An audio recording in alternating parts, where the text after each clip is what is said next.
वंदे लोकतिलकं सात्वतवार्ता विभूषणं अमर पित्तुत सारणं प्रबुद्धं लोक जीवनं प्रणय प्रमत्तयाग दीपनं वंदे जीवन जीवनं सत्पुरुषं। ইমানদা আছেন আমাদের সাথে। আজকে আমরা সেই ইষ্ট চর্চা, সেই প্রিয় পরমের বিভিন্ন কথা আমরা শুনবো ওনার থেকে। আমার কাছে কিছু প্রশ্ন আছে, যে সেই প্রশ্ন করব দাদার কাছ থেকে। সেই প্রশ্ন অনুযায়ী আমরা সেই উত্তরগুলো পাবো, সেই ঠাকুরের, পরম দয়াল শ্রী ঠাকুরের সেই আলোকে। যত আমরা তার সেই কথা, তার সেই ভাবকে যত মন্থন করব, তাকেই বুঝতে পারবো, তাকেই জানতে পারবো। আমাদের সেই আর্য কৃষ্টি, সেই জীবন, সেই বিধান, সেই কথাগুলোকে আবার নতুন করে রোমন্থন করে আমাদের জীবনের সেই চলার পথের পাথেও যা যা কথা, সেই কথাকে নিয়ে আমরা এগিয়ে চলতে পারবো। শ্রদ্ধেয় ইমানদাকে অনুরোধ করছি। জয়গুরু। জয়গুরু। প্রথম প্রশ্ন আমার কাছে যা আছে, প্রথম প্রশ্ন দাদার কাছে আমার, যে আমরা দেখি যে কেউ গত হলে, যে হিন্দু শাস্ত্র অনুযায়ী বা হিন্দুদের যে একটা সংস্কার অনুযায়ী, যে সেই মানুষটি গত হলে আমরা গয়ায় পিণ্ডদান করি। এই যে গয়ায় পিণ্ডদান করা, এটা তো দেখেছি যে বিশেষ সম্প্রদায়ের ক্ষেত্রেই এটা আমাদের লক্ষ্য করি, বা এটা যদি এই ভারতবর্ষের বাইরের দিকেও যদি যাই, অন্য কোথাও সারা বিশ্বের কোথাও তো এই গয়ায় পিণ্ডদানের কথাটাও আমরা কখনো শুনি না, বা সচরাচর এই বিষয়টাকেও দেখা যায় না। তাহলে এই যে গয়ায় পিণ্ডদানের এই যে তাৎপর্য, যারা করছি, যারা পিণ্ডদান করছেন, যে বিশেষ সম্প্রদায় বা বিশেষ সেই হিন্দু শাস্ত্র মতের যারা মানুষ যারা চলছেন, এখানে এই যে গয়ায় পিণ্ডদানের মধ্যে দিয়ে কি সুবিধা বা কি ফল পেতে পারে, বা যারা করছেন না বা যারা জানেন না তাদের ক্ষেত্রে কি অসুবিধা হতে পারে। তো এই বিষয়টা খুব জানতে ইচ্ছা করে, যে আপনি যদি এই বিষয়ের উপরে যদি একটু আলোকপাত করেন। যে ঠাকুরেরও বলা আছে সেই গয়ায় পিণ্ডদানের বিষয়গুলো নিয়ে, আমরা সেই প্রাচীন কাল থেকে সেই রীতিনীতিগুলো মেনে চলে আসছি, কিন্তু এর পিছনে যে তাৎপর্য যারা করছি তারা হয়তো অনেকেই জানি না। এই বিষয়টা নিয়ে যদি একটু আলোকপাত করেন খুব ভালো হয় দাদা। জয়গুরু। উপস্থিত আজকের এই সান্ধ্য সৎসঙ্গে সবাইকে, আজকে এই ঝাড়গ্রাম আর আপনাদের মধ্যে উপস্থিত হয়ে পরম দয়ালকে কেন্দ্র করে পুরনো অনেক স্মৃতিও মনে পড়ছে।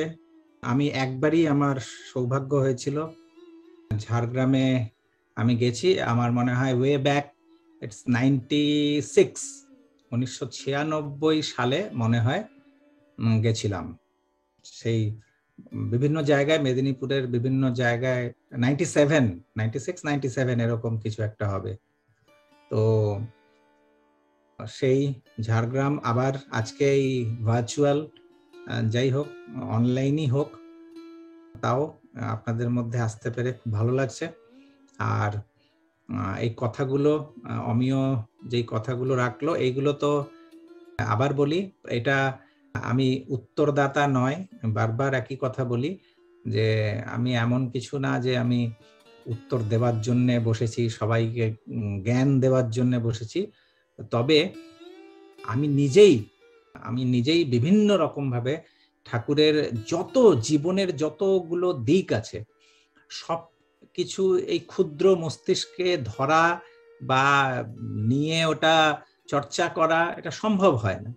তাই এই বিভিন্ন মানুষের মাঝ দিয়ে যদি এই কথাগুলো আসে, তখন আবার ভাবনা চিন্তা মস্তিষ্কগুলো তখন আলোড়িত হয়ে ইম্পালস পেয়ে তখন ওই রকম ভাবে ভাবনা চিন্তা করে। পরিবেশের যে প্রভাবটা আছে একটা মানুষের উপরে, সেই কারণে যে পরিবেশটা যদি না থাকতো, তাহলে মানুষের এই যতই বিকামিং যেটাকে বলি, বিকাশ যেটাকে বলি, ডেভেলপমেন্ট যেটাকে বলি, বিবর্তন যেটাকে বলি, আমার এই পরিবেশ, সেই ঠাকুর বলছেন সত্তা সচ্চিতানন্দময়।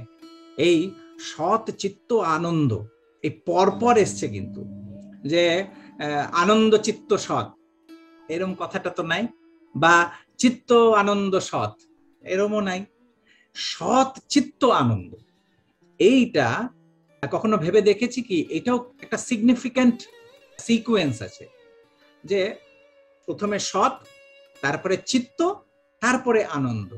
তার মানে সৎ মানে থাকার ভাব, এই আছি, এই আছি, আছি তো আছি, তাতে কি?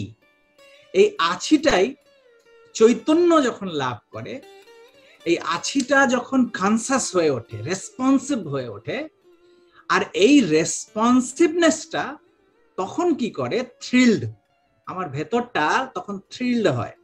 আর তখন আমি যেই অবস্থানে আছি, এই আছিটা আরো আরো আরোতর, এই হচ্ছে বিকামিং, তার মানে আনন্দ।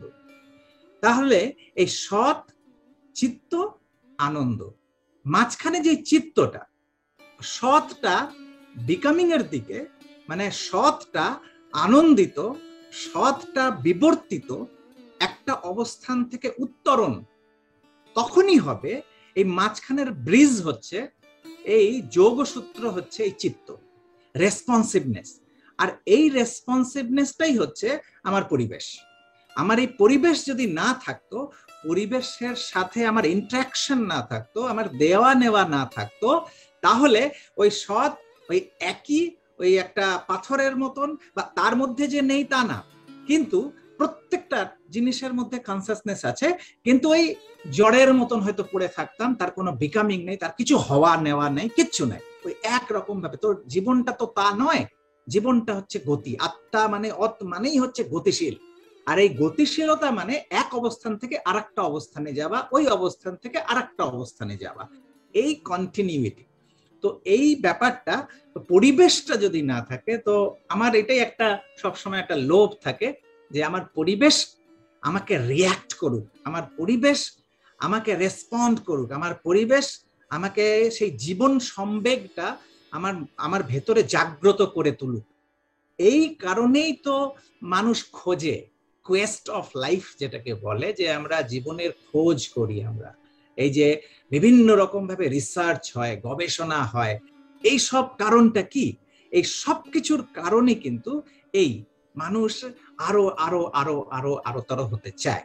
তো এই কারণে এই যতটুকু যে বলা, যে কিছু একটা যদি সেই দিক থেকে আসে, তাহলে একটা নতুন কিছু আমরা শুনতে পাই, নতুন কিছু একটা বোঝার সুযোগ পাই, নতুন কিছু একটা ভাবার সুযোগ পাই, নতুন কিছু একটা চিন্তন করার সুযোগ পাই, যে হয়তো দেখা যাবে এই দিকটাই অন্ধকার হয়ে আছে, আলোটা ওইখানে পড়লো, একই জায়গায় আলো পড়ে যাচ্ছে, আমার যতটুকু ক্ষুদ্র মস্তিষ্কে যা ভাবনা চিন্তা, ওই এক যেখানে আলো ফেলছি সেইটুকুই প্রকাশিত হচ্ছে, আর বাদ বাকি সব কিন্তু অন্ধকারেই থেকে যাচ্ছে। এই রকম ভাবে ইম্পালস পেয়ে যখন এই বিভিন্ন জায়গায় আলো পড়ে, তখন নিজের সমৃদ্ধি হয়। তো এইটা আমার নিজস্ব অভিজ্ঞতা বা নিজস্ব আমার এই একটা চাহিদা, তাই আমি এইরকম ভাবে বলি যে কিছু একটা প্রশ্ন আসলে তখন অন্য কথা হয়। এই যে এখন একটা অমিয়ন এই কথাটা রাখলো, এই যে পিণ্ডদান, এই পিণ্ডদানটা আমাদের ভারতীয় সভ্যতায় যদি দেখি, এরিয়ান কালচার, আর্যকৃত, এটা তো হচ্ছে পৃথিবীর হচ্ছে টপমোস্ট প্রোগ্রেসিভ সোসাইটি হচ্ছে এরিয়ান সোসাইটি। কারণ এই আর্য কথাটারও অর্থ তাই প্রোগ্রেসিভ, যে প্রগতিশীল। এই যে প্রগতিশীল একটা সভ্যতা, সিভিলাইজেশন, একটা রেস বলা যায়, জাতি, এই আর্য জাতি, এই আর্য জাতির যা কার্যকলাপ গুলো আছে বিভিন্ন রকম ভাবে, সব থেকে যেটা ফাউন্ডেশন, যেটাকে বলা হয় একেবারে আধার, সেটা হচ্ছে বর্ণাশ্রম। এই বর্ণাশ্রমিক এরকম scientifically well arranged, well organised set সেট আপ এটা, আর জেনেটিক বায়োলজিক্যালি এইরকম ভাবে জৈবিক সংস্থিতিগুলো, প্রত্যেকটা অ্যাটমস শরীরের কিরম কিরম ভাবে কাজ করে, কিরম ভাবে বিবর্তিত হয়, এই সমস্ত ব্যবস্থা কিন্তু আমাদের আর্য ঋষিদের এই ব্যবস্থায় আছে। বিভিন্ন রকম ভাবে কালের ইয়েতে ঝড় বৃষ্টি, এই নানা রকম হয়ে পরিবেশে গ্লানি এসছে, অনেক কিছু পারিবেশিক বিভিন্ন বাইরের আক্রমণই হোক বা এই সাংস্কৃতিক পরাভব, এই সব বহু জিনিসের কারণে আমাদের যে বাস্তব যে আসল জিনিসগুলো, সেটা আমরা হারিয়ে ফেলেছি। আর ওই হারিয়ে ফেলার দরুন কি হয়েছে, যেটা জীবনীয় ব্যাপারগুলোকে, সেটা আমরা মনে করি যে এগুলো তো সব ব্যাকওয়ার্ড আর কি, এগুলো সব আনপ্রোগ্রেসিভ সব ব্যাপার আধুনিক হতে হবে, মানে আধুনিক হওয়া মানেই হচ্ছে এই সবগুলোকে ত্যাগ করতে হবে।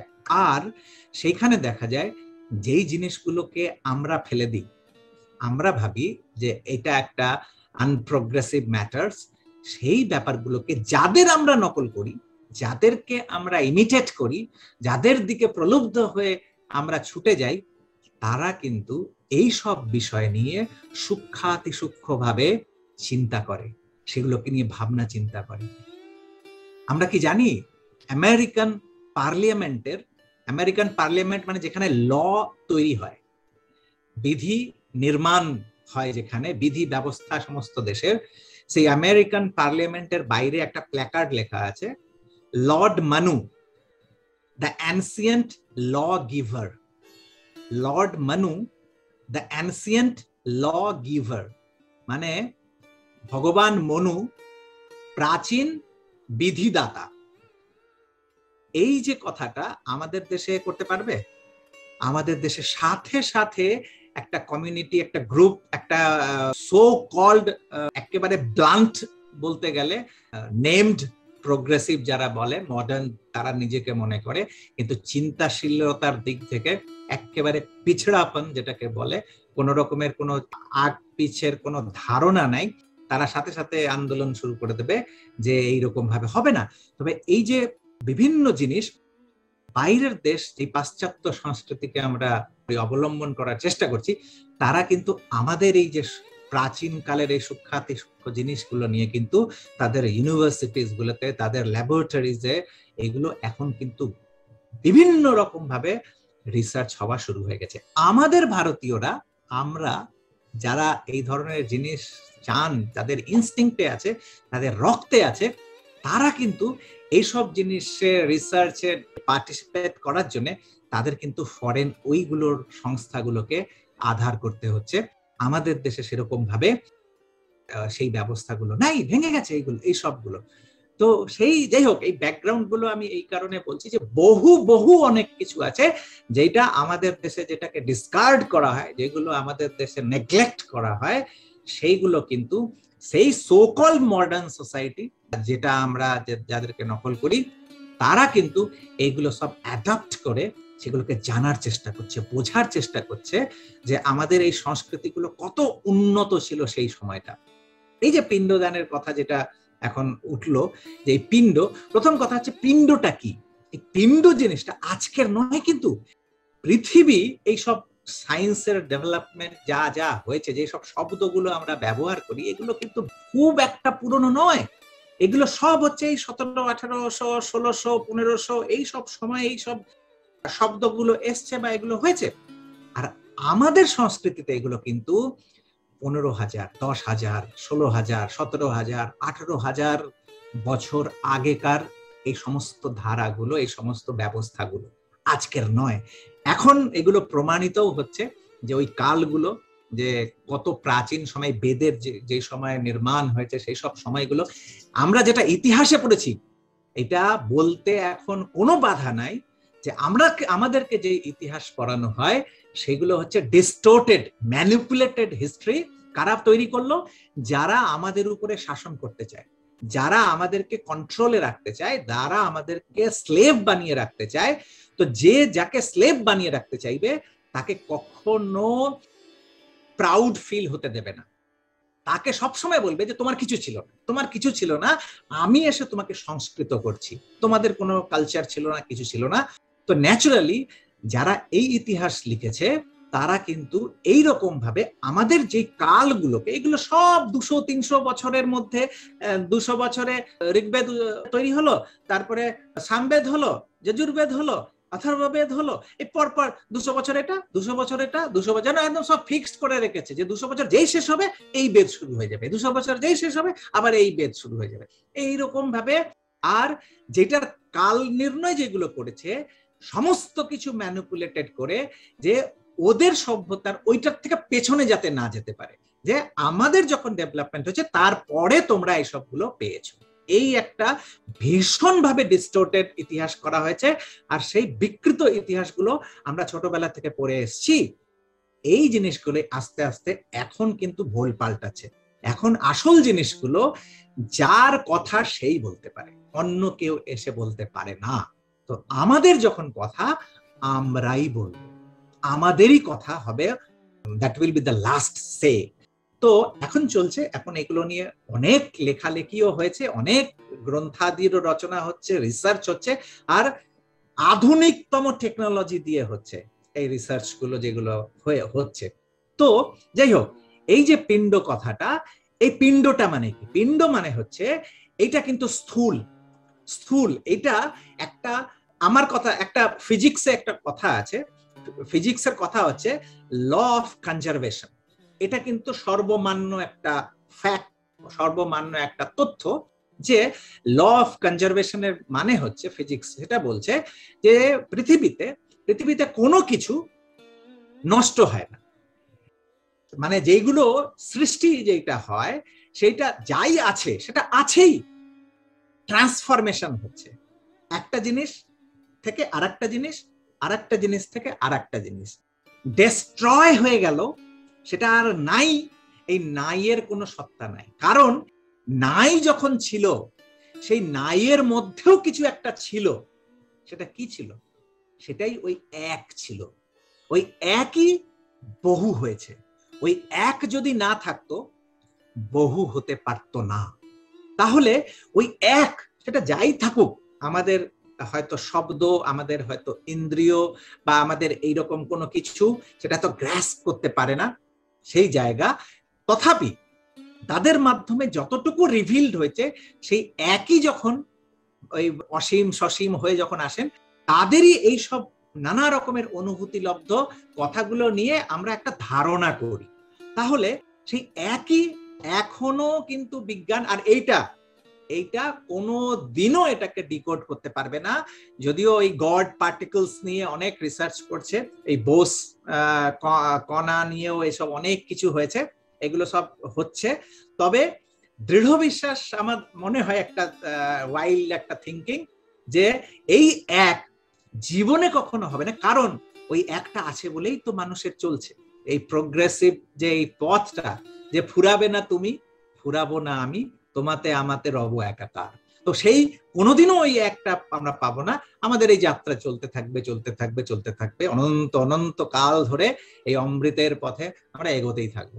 এনিওয়ে, তো সেই কথাটা, সেই এক, তার মানে কনজারভেশন অফ এনার্জি বলছে ফিজিক্সের, যে কোনো জিনিস নষ্ট, তার মানে ওই এক থেকে যা যা বিচ্ছুরিত হলো, এই সমস্ত কিছু নানা রকমের বিবর্তনের পথে এগোতে এগোতে এগোতে, এটা হয়ে ওটা, এটা হয়ে ওটা, ওটা হয়ে কত কিছু হয়ে চলেছে। আর কত কিছু হয়ে হয়ে হয়ে হয়ে নষ্ট হবে না, কত কিছু হয়ে হয়ে আবার যদি সেই একই সমাহিত হতে পারে, এছাড়া আর কিছু হতে পারে না। সেটা উবে গেল যে আর কোনো কিছু নেই, এই নাইয়েরও একটা অস্তিত্ব আছে। তো সেই ইয়েতে কথা ক্রমে যেটা বলি, তার মানে ট্রান্সফরমেশন। আমি যদি জন্ম নিলাম, তার মানে এটি পিণ্ড, আমি হচ্ছে স্থূল, এই বডি আমি পেলাম, তার মানেটা কি? এটাই প্রমাণিত করে যে আমি এই বডির আগেও কিছু একটা ছিলাম। সেটা কি ছিলাম? এই বডির আগে যেটা ছিলাম, তো এই এখন যেটা বডিটা আমি পেয়েছি, সেগুলোকে মলিকিউলস বলতে পারি আমরা। এই মলিকিউলস, এই কথাটাই হচ্ছে পিণ্ড, পিণ্ডিকা। তার মানে এই বিভিন্ন মলিকিউলস, এগুলো অ্যাডজাস্টেড হয়ে এই শরীর, এই মন, এই সব কিছু ধারণ করেছি আমি। তার মানে স্ক্যাটার্ড ছিল, সেইগুলো কোনো একটা কারণে, আমি অত বিস্তৃত চাই না, কেন কথা এত বেড়ে যাবে। তবে এতটুকু বুঝে নেওয়া যায় যে বিভিন্ন, যেরকম মার্কারি, বাংলায় মনে হয় পারদ বা এরকম কিছু একটা বলে, সেই মার্কারি যেগুলো, সেটা আমরা দেখি না, থার্মোমিটার বা কিছু হঠাৎ ভেঙে গেলে সেটা কত টুকরো টুকরো টুকরো টুকরো বিভিন্ন ভাবে স্ক্যাটার্ড হয়ে গেল। এবার কোনো একটা কারণে সেই ওই ইয়েগুলোকে, পার্টিকেলস গুলোকে, সবগুলোকে কাছে এনে দেখলাম একটা হয়ে গেল। ওই যে একটা, তার মানে এই স্ক্যাটার্ড যে হয়ে আছে মলিকিউলস গুলো, সেটা এই মলিকিউলস দু রকম ভাবে হয়। একটা হচ্ছে যেটা আমরা প্রোটোপ্লাজমিক বডি যেটাকে বলে বিজ্ঞানের ভাষায়, এই প্রোটোপ্লাজমিক বডি, তার মানে হচ্ছে এই স্থূল দেহ যেটা আমি পেয়েছি। তাহলে এই যে পেলাম, তাহলে এর আগে কি ছিলাম? তাহলে যদি আগে ছিলাম না, তাহলে হলাম কি করে?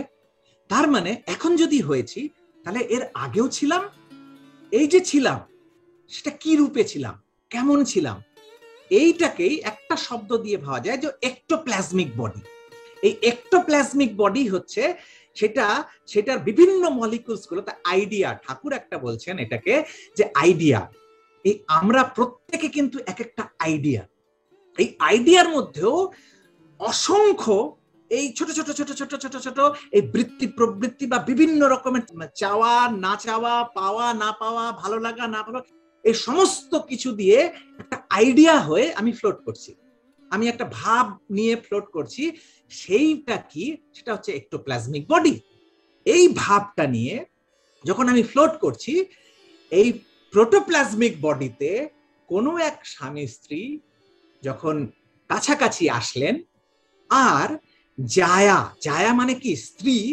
জায়া যিনি, সেই জায়া পুরুষকে, যে পূরণকারী, সেই পূরণকারী তত্ত্বকে এমন ভাবে ইম্পালস দিল, এমন ভাবে প্রেরণা দিল, সেই প্রেরণাটা যেই ভাবে, যেই আইডিয়াতে প্রেরিত হয়ে সেই স্ত্রীর কাছাকাছি আসলো, মিলিত হলো, সেই যে অ্যাম্বিয়েন্স তৈরি হলো, সেই ভাবের একটা ওই পরিবেশ তৈরি হলো, ওই আইডিয়াটা তৈরি হলো, সেই আইডিয়াটা এক্স্যাক্টলি ম্যাচ করে গেল আমি যেই এক্টোপ্লাজমিক বডিতে ফ্লোট করছি।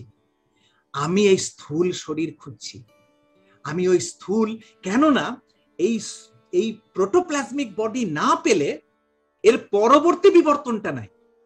কারণ এই শরীর, এই প্রোটোপ্লাজমিক, এই স্থূল শরীর দিয়েই আস্তে আস্তে আমি এগোতে থাকবো সেই একের দিকে। প্রত্যেকের আদিম চাহিদা কিন্তু সেই এক, সেই গন্তব্য, সেই ঈশ্বর। ঈশ্বর মানে সেই এক তত্ত্ব, সেই ব্রহ্ম তত্ত্ব, যেটা প্রত্যেক কণার মধ্যে সেই তত্ত্ব আছেন, সেই এক। ওই একের দিকেই টেন্ডেন্সি টু ইউনিফিকেশন, এই এটাকেই বলে লিবিডো। সুরত কথাটা যে এসছে, সেই সুরত কথাটাও কিন্তু তাই, সুয়ে রতি। আর এই সু মানে ওই সেই পরম তত্ত্ব, এক তত্ত্ব, যেই তত্ত্ব দিয়ে সমস্ত সৃষ্টি হয়েছে। তাহলে সেই একের মধ্যে মিলিত হয়ে যাবার যে লিবিডোটা সুরত, প্রত্যেকের মধ্যে জীবন সম্বেগ হিসেবে ইনবিল্ট আছে। সেই জীবন সম্বেগী হচ্ছেন ঈশ্বর, সেই এক তত্ত্ব হচ্ছেন ঈশ্বর।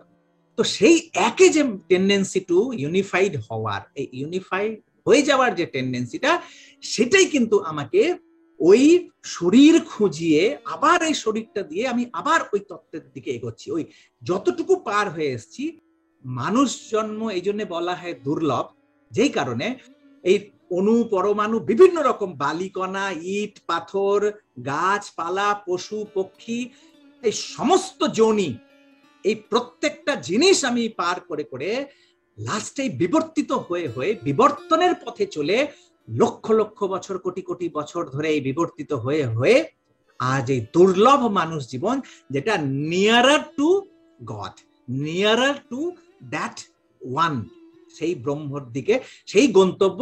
এরপরেই এই জীবনটাকে যদি ধরে রাখতে পারি আর এই বিবর্তনের পথে যদি উত্তরণ হতে থাকে, আমরা সেই একে ওই লিবিডোটা সার্থক হয়ে উঠবে, সুরতটা সার্থক হয়ে উঠবে। আর এইটা বেগতিক হতে পারে, আমরা ভুল ভাল পথে এদিক ওদিক যেতে পারি, কিন্তু আমাদের যে জীবন, যে ওই অন্তর্নিহিত দেবতা, যে অন্তর্নিহিত ঈশ্বর তত্ত্ব, সেটা কিন্তু অলওয়েজ চাইছে ওইখানেই যেতে। আমরা হয়তো ভুল ভাল পথে হয়তো ওই চলে যাচ্ছে, ওই টেন্ডেন্সিটা হয়তো আমার এদিক ওদিক হয়ে যাচ্ছে, কিন্তু চায় ওইটাই।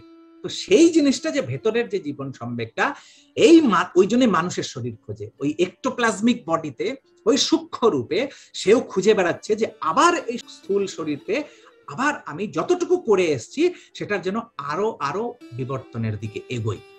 এই জন্যে মানুষ তখন সেই স্ত্রী পুরুষের যেরম ভাবে সেই স্ত্রীর দ্বারা প্রেরিত হয়ে পুরুষ যখন ওই ভাব নিয়ে যখন মিলিত হয়, সেই জন্য বলা যায় যে মায়ের টেম্পারমেন্টটাই টেম্পার্ড করে যে শিশু কি হবে।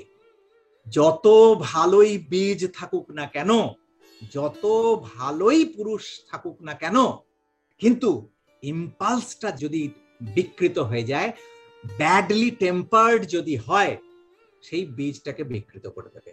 তাহলে এই মা মানে মেপে দিচ্ছে সে কি হবে না হবে, আর কে আসবে, কে ওই জায়গায় স্থান পাবে, সেই ভাবটার মতো ওই অবস্থা হলো, সেই এক্টোপ্লাজমিক বডিটা, সূক্ষ্ম শরীরটা এসে স্থান নিল, এই শরীরে স্থান নিল। তারপরে তো চললো জীবন। এই আমাদের এই প্রোটোপ্লাজমিক বডিতে আমরা অনেক কিছু করছি, ভাব, ভালোবাসা, ঈশ্বর চিন্তন, ধর্ম, আদর্শ, ইষ্ট, প্রিয় পরম, পরম পুরুষ, ঈশ্বর, গন্তব্য, সব কিছু কিন্তু এটা পেলাম বলে আবার শুরু হলো। যেখান থেকে আমি ছেড়ে এসেছিলাম, যেটা আমার পার হয়ে, যতটুকু আমি প্রারব্ধ, যতটুকু বিবর্তিত হয়ে যে অবস্থায় আছি, ঠিক সেই জায়গা থেকে আবার যাত্রাটা শুরু হলো। এই পথে চলতে চলতে চলতে চলতে একটা সময় এসে আবার এই আমার যে প্রোটোপ্লাজমিক বডি আছে, এই আমার যে স্থূল শরীর আছে, এটা লয় হয়। এটাও একটা টাইম আছে যখন এটা আস্তে আস্তে ক্ষয় হয়।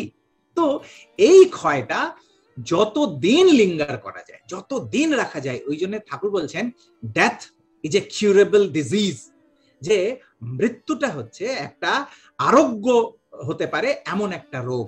কোনটা? ঠাকুরকে যখন জিজ্ঞেস করছে কি সব মৃত্যু, তখন বলছেন না, যেগুলোতে অর্গান নষ্ট হয়নি, হয়তো কোনো কারণে হার্ট বন্ধ হয়ে গেছে, কোনো কারণে কোনো কিছু ফেলিওর হয়েছে, সেইগুলো অর্গান যদি ঠিক আছে, অন্য কোনো কারণে ঝটকা লেগে, তাহলে ওই সেম সেন্সেশন, সেই স্পন্দন যদি স্পন্দিত করা হয়, ওই মূল জীবন সম্বেগের স্পন্দন, ভাইব্রেশন যদি ক্রিয়েট করা হয়, তাহলে ওই রেজোনেন্সে আবার কম্পিত হয়ে আবার সে স্টার্ট হয়ে যাবে। তো এরকম ভাবে জীবনটাকে যতটা সম্ভব আয়ু আয়ু আয়ু আরো আরো আরো আরো বাড়িয়ে নেওয়া যায়, যাতে এই যে দুর্লভ মানুষ জীবন পেয়েছি, এটার ফুল ইউটিলিটি, পয়সা ওয়াসুল যেটাকে বলে, যে আমার সমস্ত এই জীবনটা যেন ব্যর্থ না যায়, এটা যেন করে নি। এনিওয়ে, তারপরে কি হয়, এই শরীরটা যখন লয় হলো, গত হলো, এই হলো, আমার যে আত্মীয় স্বজন যারা আছেন বা আমার প্রিয়জন, তিনি গত হয়েছেন, তিনি বিগত হয়েছেন। এইবার তাকে এই যে বলে না তর্পিত করা, বলে যে সন্তান বা সেই বংশ বা পিণ্ডধারী যারা হন, তারাই তার উদ্ধার করতে পারে। এই উদ্ধার জিনিসটা কি? এই যে বলি, যে আমরা যে বলি যে সন্তানের দ্বারাই পিতৃপুরুষদের উদ্ধার হয়, এই যে বলি যে ভাগীরথ গঙ্গা এনেছিলেন, এই যে সমস্ত পিতৃপুরুষদের অভিশপ্ত জীবন তাকে উদ্ধার করেছিলেন। কি করে উদ্ধার হয়? এই উদ্ধারটাই হচ্ছে যে এই যে এই শরীরটা চলে গেছে, এটা আবার সেই যতটা আইডিয়া, সেই আইডিয়া নিয়ে কিন্তু ওই মলিকিউলস যেগুলো, এই যে পিণ্ড, এই যে যেটাকে বিজ্ঞান ভাষায় মলিকিউলস বলছে, সেই মলিকিউলস স্ক্যাটার্ড হয়ে গেছে। এটা তার মানে ঠাকুর একটা জিনিস ঠাকুর ব্যবহার করছেন কথাটা, এটা যদিও আমি জানি না বিজ্ঞান কতটুকু ওই জায়গায় পৌঁছাতে পারবে কি পারবে না, তবে ঠাকুর বলছেন যে বডিটা অনেকটা এই ট্রান্সমিশনের মতন কাজ করে, যে ট্রান্সমিশন যেরকম রিসিভ করে, তা আমার বডিটাও কিন্তু সেই রিসিভ করে। আমাদের পরিবেশের ইম্পালসেস গুলো এই বডিটা রিসিভ করছে, আর সেই রিসিভ করেই কিন্তু বিভিন্ন রকম আমাদের এই মলিকিউলস গুলো অ্যাডজাস্ট হচ্ছে, আমাদের শরীরে এই পার্টিকেলস গুলো অ্যাডজাস্ট হচ্ছে। সেটার বৃত্তি প্রবৃত্তি যাই নাম দিন, নামের এদিক ওদিক হতে পারে, জ্ঞানী মানুষরা সেগুলো বলবেন যে কি কি এইগুলোর নাম বলা যায়। তবে এই যে ভাবগুলো হচ্ছে, তো এই ভাবের মধ্যে তখন ঠাকুর বলছেন যে এই আমাদের যে শরীর যন্ত্রটা, এই শরীর যন্ত্রটাকে আমরা অনেকটা বলতে পারি যে একটা রিসিভিং, মানে ট্রান্সমিশন যে রিসিভ করে, সেই ট্রান্সমিশন রিসিভিং ইম্পালস, এই সেন্সেশন গুলো যেগুলো আসছে আমাদের কাছে, সেই টেলিভিশন যেরকম ভাবে ইয়ে করে, ওই বিভিন্ন রকম ট্রান্সমিশন হচ্ছে, টেলিভিশন যেরকম রিসিভ করে, ওয়্যারলেস হয়ে রিসিভ করতে পারে, আজকালকার যেরকম এই সবগুলো আছে, তো ওয়্যারলেস হয়ে কি করে রিসিভ করে, সেরকম আমার যে এই প্রোটোপ্লাজমিক বডিতে এমন একটা সিস্টেম আছে, যেই সিস্টেমে আমরাও কিন্তু আমাদের পরিবেশ থেকে এই ইম্পালসেস গুলো রিসিভ করতে থাকি। আর এই রিসিভ করার সাথে কি হয়, এই সেন্সেশন গুলো আমাদের ডিপ ইমপ্রেশন দেয়, আমাদের মন মস্তিষ্কের উপরে এই প্রভাব বিস্তার করে। এই প্রভাব বিস্তার করতে করতে কি হয়, শেষমেশ দেখা যায় যে আলটিমেটলি যখন এই বডিটা লয় হয়, তাহলে যে এই যে ট্রান্সমিটেড হয়েছে যতগুলো সেন্সেশন, তো এই যে আমরা যে রিসিভ করেছি এগুলো কি তার মানে শেষ হয়ে গেল? এই যে আসলো সেগুলো কি শেষ হয়ে গেল, নষ্ট হয়ে গেল? ঠাকুর বলছেন যে এই যে প্রোটোপ্লাজমিক বডিটা যখনই হয়, শেষ হয়, তখনই সমস্ত ইম্পালসেস গুলো এটা একটা চ্যানেলের মতন গিয়ে সেই ওই এক্টোপ্লাজমিক বডিতে, ওই সূক্ষ্ম শরীরে গিয়ে অবস্থান নেয়। এই সমস্ত কিছু, যত সেন্সেশন গুলো আমরা এই সময় এই স্থূল শরীরে, আমরা এই পিণ্ড দেশে যা যা কিছু রিসিভ করেছি, এই সমস্ত ইমপ্রেশন গুলো তখন চ্যানেলাইজড হয়ে ওই এক্টোপ্লাজমিক স্টেটে গিয়ে, ওখানে গেল। তার মধ্যে কিছু আছে যেগুলো হালকা, যেগুলো লাইট, যেটা ডিপ ইমপ্রেশন পড়েনি, সেগুলো স্ক্যাটার্ড হয়ে যায়। আর যেগুলো গভীর ছাপ ফেলেছে সেইগুলো থেকে যায়, সেই প্রভাবটা মানুষের থেকে যায় সেই সূক্ষ্ম শরীরের মধ্যে, সেই সূক্ষ্ম এক্টোপ্লাজমিক বডির অবস্থাতেও সেই সূক্ষ্ম প্রভাবটা থেকে যায়। এই যে থেকে গেল, এবার সেই আইডিয়াটা নিয়ে সে তো ফ্লোট করছে। এই আমরা তখন যারা প্রিয়জন, তিনি চলে গেছেন, আমরা তখন এই যে ব্যবস্থাগুলো, এই যে পিণ্ড দেশ বা এইগুলো আমরা যে করি, এই বিভিন্ন রকম শ্রাদ্ধ, এই কর্মগুলো যখন করি, এই অনুষ্ঠানগুলো কি করে, এই অনুষ্ঠানগুলো আমার যে পরিবেশ, সেই পরিবেশের মধ্যে একটা ভাবের সৃষ্টি করে। যেই সেন্সেশন নিয়ে, যেই মলিকিউলস গুলো নিয়ে ওই সূক্ষ্ম শরীরে, ওই সূক্ষ্ম আইডিয়াতে সে ফ্লোট করছে, ঠিক ওই রকম স্পন্দন সৃষ্টি করার ব্যবস্থা করা হয় এই শ্রাদ্ধ আদি বা ওই পিণ্ডদান আদি, এই যে কর্মাদি, এই সমস্ত কর্মে ওই সেন্সেশন, ওই ভাইব্রেশন ক্রিয়েট করার চেষ্টা হয়। আর এই যে ভাইব্রেশনটা ক্রিয়েট হচ্ছে, তাতে কি হয় যে ওই যে ভাবটা, সেই ভাবটা অ্যাট্রাক্টেড হয়। সেম সেন্সেশন, ওই দুটো মিউজিক্যাল ইনস্ট্রুমেন্ট একই স্বরে বাঁধা থাকলে, একটাকে স্ট্রোক দিলে আরেকটা যেরকম রেজোনেট হয়ে ওঠে, ঝংকৃত হয়ে ওঠে, ওকে টাচও করতে হয় না কিন্তু ঝংকৃত হয়ে ওঠে, ওই সেন্সেশন যা যা নিয়ে তিনি গত হয়েছেন, সেই সেন্সেশনের ভাব যদি এই অবস্থায় যদি ক্রিয়েট করা হয়, তখন সেটাও ঝংকৃত হয়ে ওঠে, রেজোনেট হয়ে ওঠে। আর ওই সেম ভাবে যখন আবার ওই রকম ভাবে স্ত্রী পুরুষ যখন মিলিত হন, সে স্থান পায়। এটাকেই বলে উদ্ধার। যে তিনি এই যে ফ্লোট করছেন বিভিন্ন জায়গায়, এটা ওয়ান্ডারিং রোমিং বলতে গেলে, যে এদিক ওদিক স্থান খুঁজে বেড়াচ্ছেন, পাচ্ছেন না, আমরা সেটাকে স্থান করে দিই।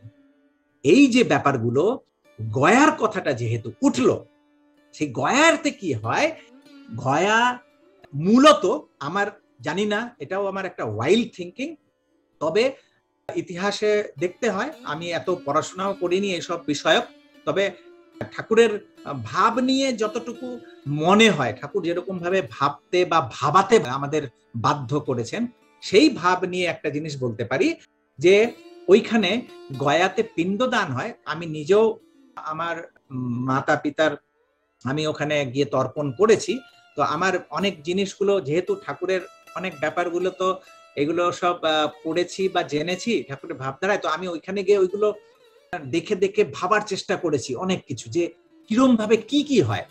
যদিও এখনকার আধুনিক চিন্তায় কিছু কিছু জিনিস বেগতিকও লাগে, ভালো লাগে না।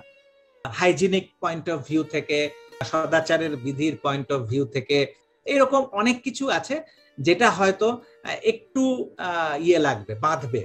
তবে কিছু কিছু জিনিস আছে যেটা আমার পুরো শিহরিত হয়ে উঠেছি ওইসব জিনিসগুলো ভেবে, বা ওই জাস্ট ওখানে গিয়ে চিন্তা করলে। আমি প্রথম আমার মনে হচ্ছে যে এইগুলো মনে হতো সংস্কার, এইগুলো গিয়ে কি এমন কিছু হবে, কিন্তু ওই পরিস্থিতিতে পড়ে গা শিউরে ওঠে, কাঁটা দিয়ে ওঠে। আমি জানি না মানে এটা কেন হয়েছে, কি হয়েছে, কিন্তু হয়েছে। ওই আমি আবার বলছি যে সদাচারের দিক দিয়ে আমাকে যদি ওখানে বাস করতে বলে আমি থাকতে পারবো না, কারণ অনেক রকম ব্যাপার আছে, কিন্তু এক একটা মুহূর্তে একটা কারেন্টের মতন আমার নিজে আমি ফিল করেছি। ওই সমস্ত পীঠে, ওই সমস্ত গয়া জুড়ে মূল কেন্দ্র যেটা আমার মনে হয়েছে, সেটা হচ্ছে বিষ্ণুপাদ পীঠ, যে বিষ্ণুর চরণ যেখানে আছে। এইবার আমার কথা হচ্ছে যে এটা কবেকার কি, আমি সেই ইতিহাসে আমি জানি না, আমি সেই পুরাণ বা সেই গল্প, যারা বিদগ্ধ মানুষ, পণ্ডিত মানুষ, তারা জানেন, সেগুলো বলবেন। তবে আমার মনে হয় যে ওইটাই হচ্ছে মূল কেন্দ্র, বিষ্ণুপাদপীঠ। এই যে বিষ্ণুপাদপীঠ, তাহলে ওইখানে যে ওই বিষ্ণুপাদপীঠ মানে হচ্ছে, বিষ্ণু মানে কি?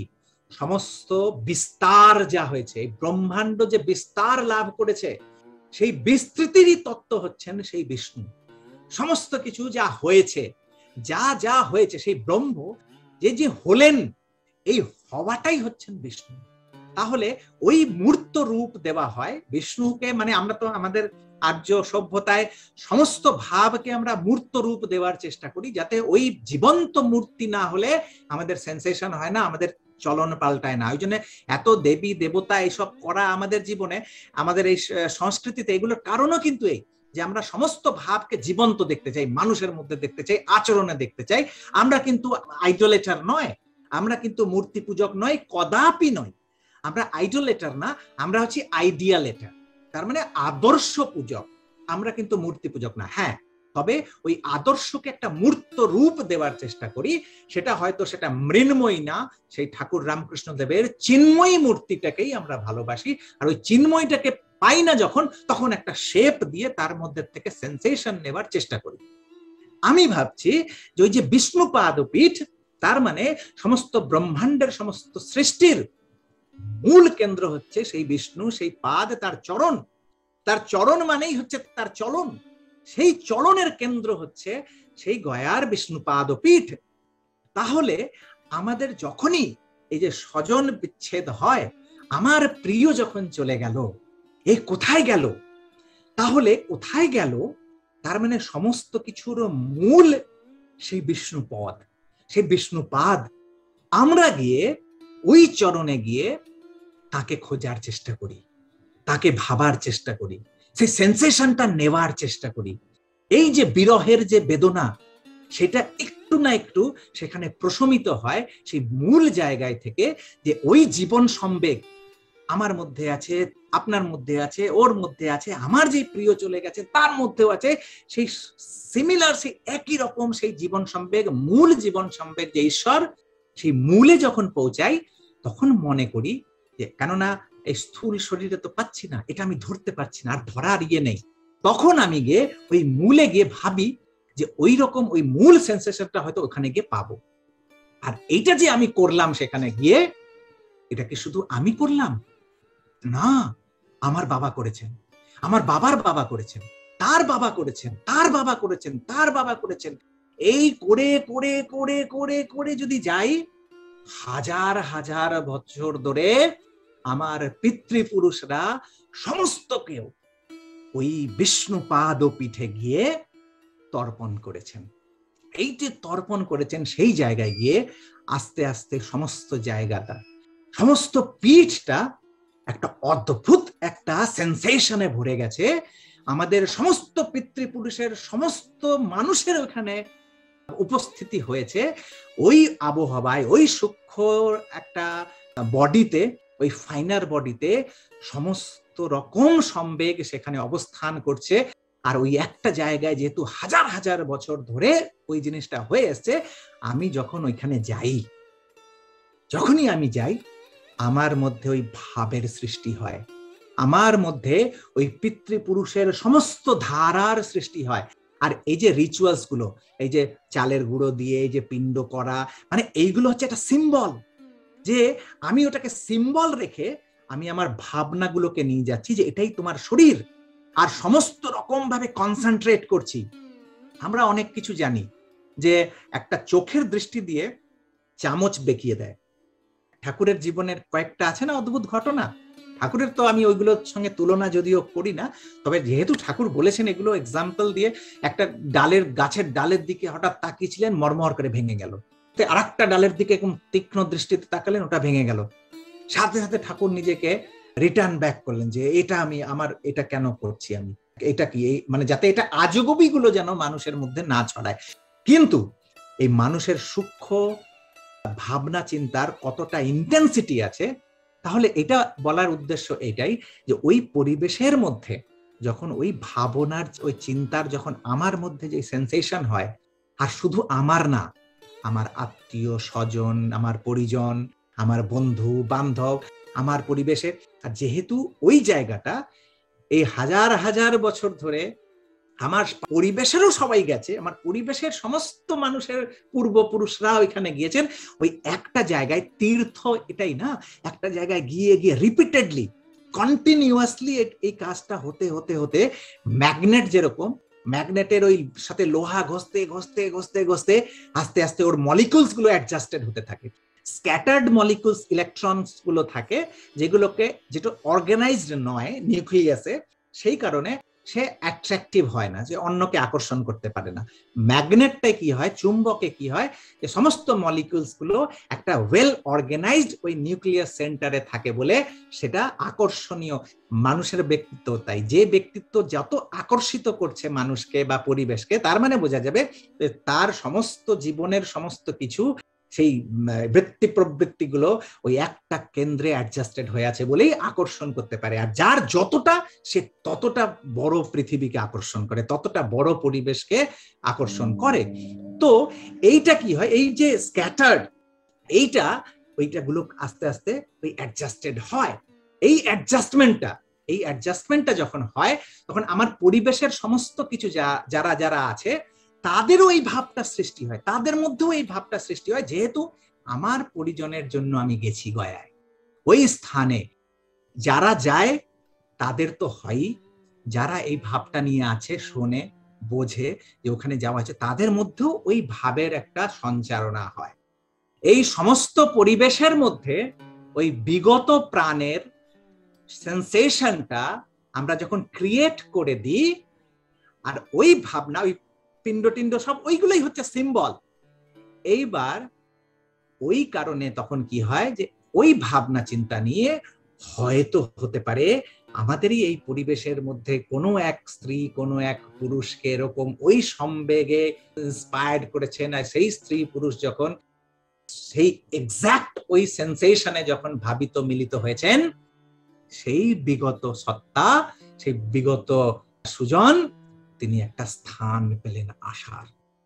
এটা একটা এত বড় একটা বৈজ্ঞানিক একটা তথ্য, যেটা কোনো একটা সময় হয়তো আসবে, যখন হয়তো আমরা এটাকে ল্যাব টেস্টেড করে দিতে পারবো।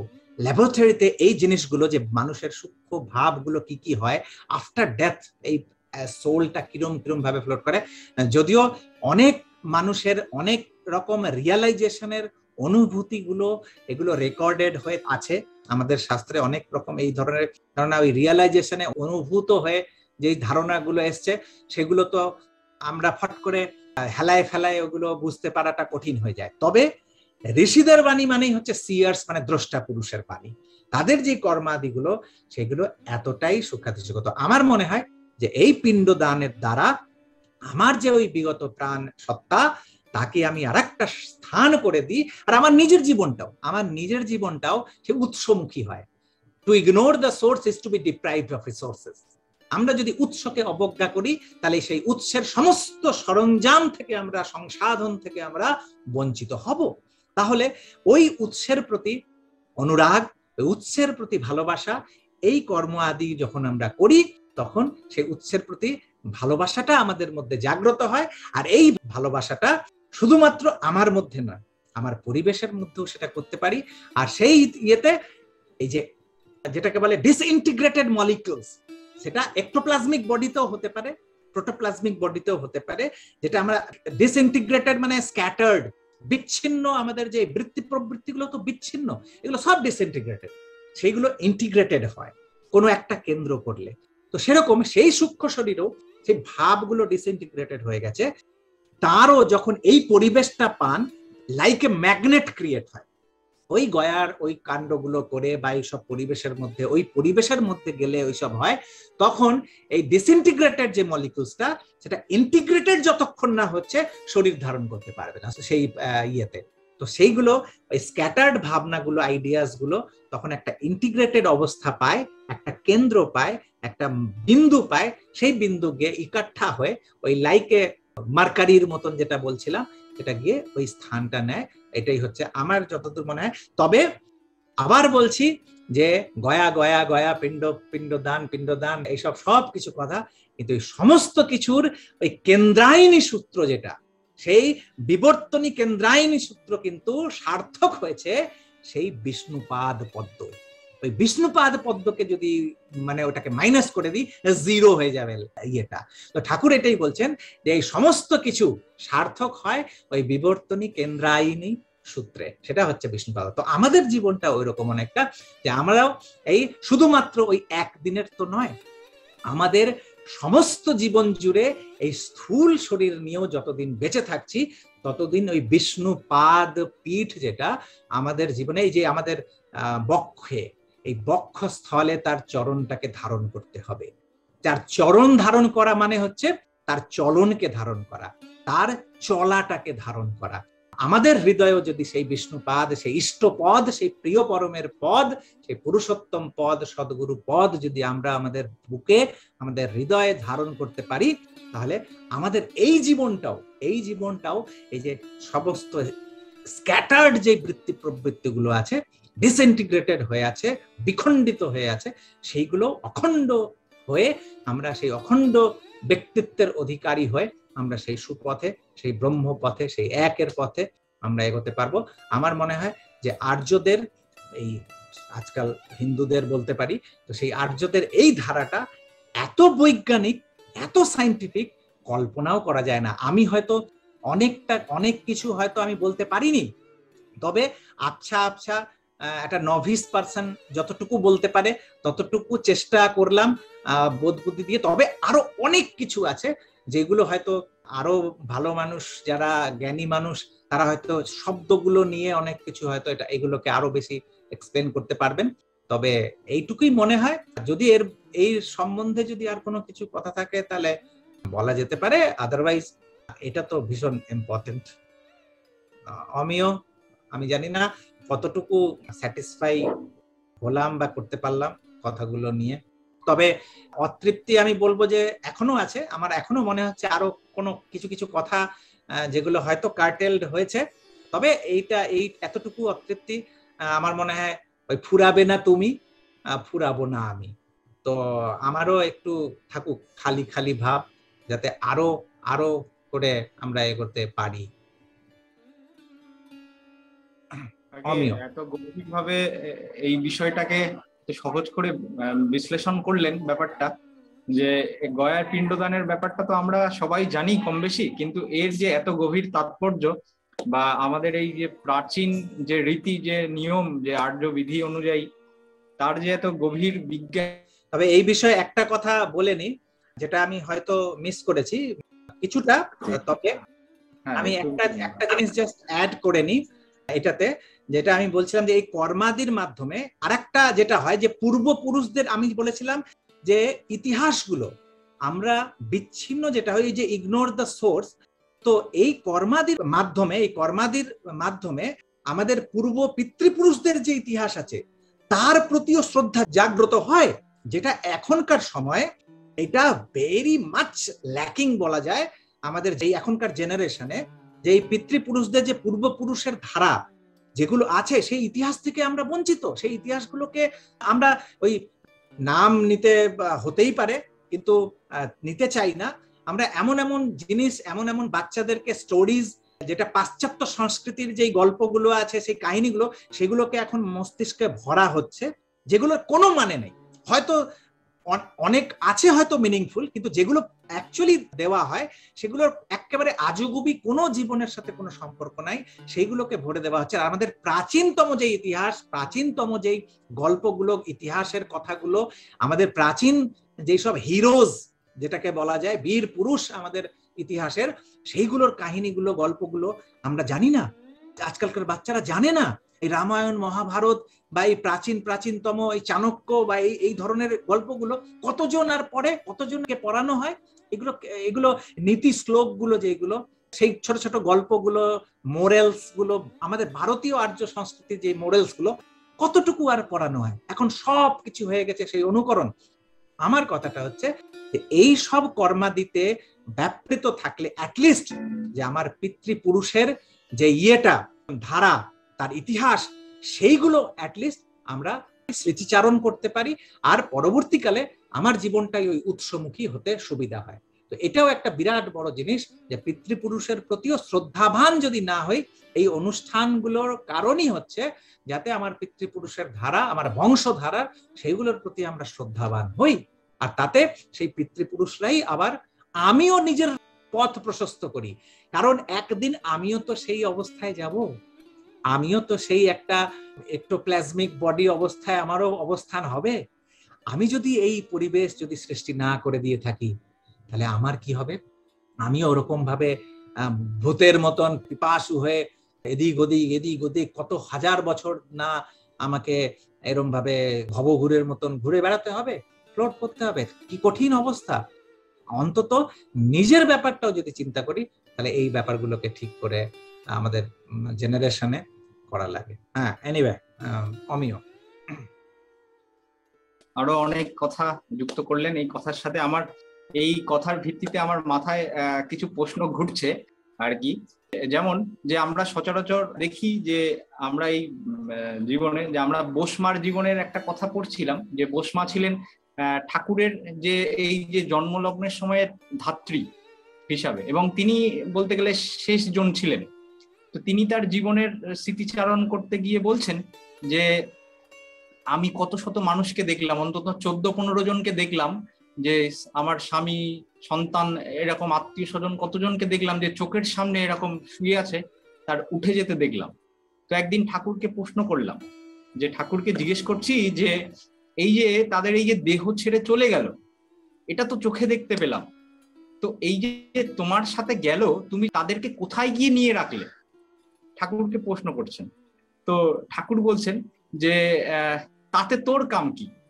তুই যে দেখলি কার সাথে গেছে সেটা তো দেখলি। এটা বলছে সে তো দেখলাম, কিন্তু তুমি যে তাদেরকে কোথায় গিয়ে নিয়ে রাখলে আমাকে তো বলো। তো বলছে তোর জেনে কোনো কাম নাই। তো বোসমা তখন বলছেন তাহলে আমাকেও সেখানে নিয়ে যাও। তখন ঠাকুর বলছেন, একটা ধমক দিলেন, ধমক দিয়ে বলছেন যে ধুর, তুই এখন কেন যাবি?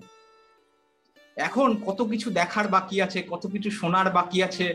তারপরে এই যে কত দেশের লোককে দেখবি, লোকের কথা শুনবি, আর দুটো দুটো করে খাবি, আর আমার নিন্দে চর্চা করবি, এই যে কথা। তারপরে জীবনের শেষ প্রান্তে এসে তিনি বড়াল বাংলার একটা ছোট্ট ঘরে থাকতে থাকতে তিনি বলছেন যে আমিও এখনো যে এই যে তার সেই কথা অনুযায়ী যে এখনো দুটো দুটো খাই আর নিন্দে চর্চা করি। তো আমার সেই বোসমার সেই কথা অনুযায়ী আমার মাথার মধ্যে আপনি যে এত সুন্দর করে বললেন যে এই যে মানুষরা এই যে দেহ ছেড়ে চলে যাচ্ছে, অনেকে এই জিনিসটাকে দেখতে পায় বা উপলব্ধি করতে পারে, আবার অনেকে পারে না। এটা এটা কিভাবে হতে পারে যে কেউ হয়তো দেখতে পাচ্ছে, কেউ হয়তো দেখতে পাচ্ছে না? হয়তো আমরা দেবীদার জীবনের কথাও দেখেছি যে তিনি এরকম ঘরের মধ্যে এমন একটা অনুভব করলেন, এমন অনেকেই হয়তো অনুভব করে যে এরকম অস্তিত্বকে, আবার হয়তো করে না। যারা করে না তারা বিশ্বাস করে না, আর যারা করে তাকে সেরকম একটা অনুভব করে সেই আত্মাকে। এখন এই আত্মা আর প্রেতাত্মা যদি বলি, আমরা প্রেতাত্মা একটা কথা আমরা সচরাচর শুনি, কিন্তু আত্মা কথাটা তো ঠাকুরের জগতে আত্মা কথাটা শুনেছি। তো এই যে কথা অনুযায়ী আত্মা বা প্রেতাত্মা, এই ব্যাপারটার মধ্যে কি কোনো ফারাক আছে? বা আমরা দেখতে পাই কিছু কিছু, দেখতে পাই না কিছু কিছু, এর কি কতটা বিশ্বাসযোগ্যতা আছে? বা এটা কি করে ঠাকুরের আলোকে, ঠাকুর এমন কিছু কি বলেছেন যে এই ব্যাপারের উপরে যদি আপনি এই বিষয়ে যদি কিছু বলেন, তাহলে আমরাও সব বৃদ্ধ হতে পারি আর দাদা।